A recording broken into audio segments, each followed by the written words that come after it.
It's 8:30. Good morning. I'm Ian Crouch with Hunter News. A boy has died after contracting meningococcal in the Hunter, New England health region. Close contacts of the preschooler have been prescribed clearance antibiotics as a precaution. It's the fourth confirmed case of the disease this year in the region.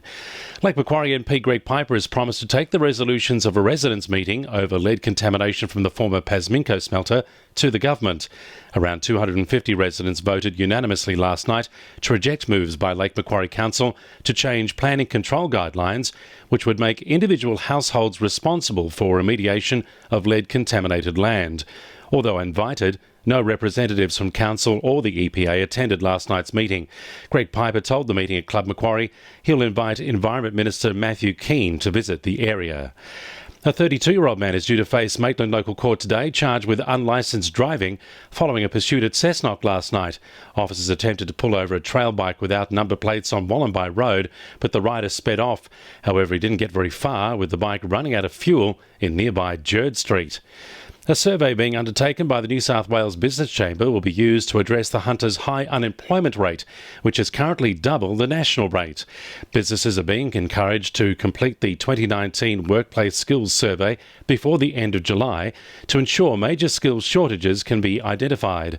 Hunter Business Chamber CEO Bob Hawes says it's about matching skills training to industry needs. We are growing in digital areas and innovation and those other things that excite the students and the young people these days, but those things do take time to change, and if we've got a mismatch in that respect, we can alert the education providers to that fact and they can make adjustments.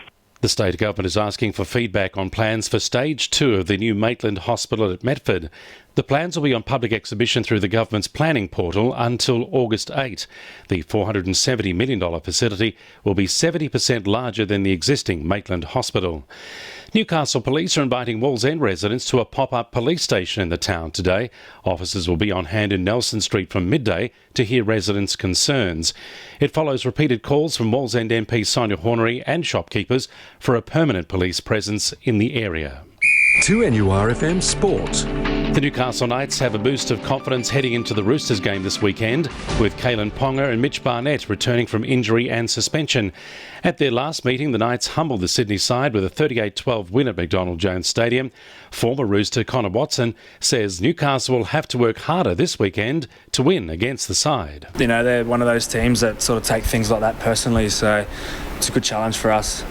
We haven't been where we should be lately, and we've been a bit down on form, so it's a good opportunity for us to bounce back. And yeah, these are the games that we have to win if we're serious about, playing finals footy and making a dent in the comp.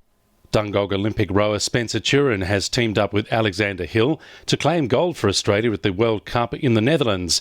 In the men's pair event, the two took off at 46 strokes per minute, leading by a boat length at the halfway mark, maintaining that lead across the finish line. Turin says the duo is looking forward to competing in the World Rowing Championships event, which doubles as a 2020 Olympic qualifier next month. And in cliff diving, Lake Macquarie's Rhiannon Ifland has won her sixth consecutive event in the Red Bull World Series in Lebanon over the weekend. And the winning numbers in Monday Lotto are 21, 24, 35, 11, 6 and 40, and the supplementaries are 44 and 14. 2NURFM News Time, 26 to 9.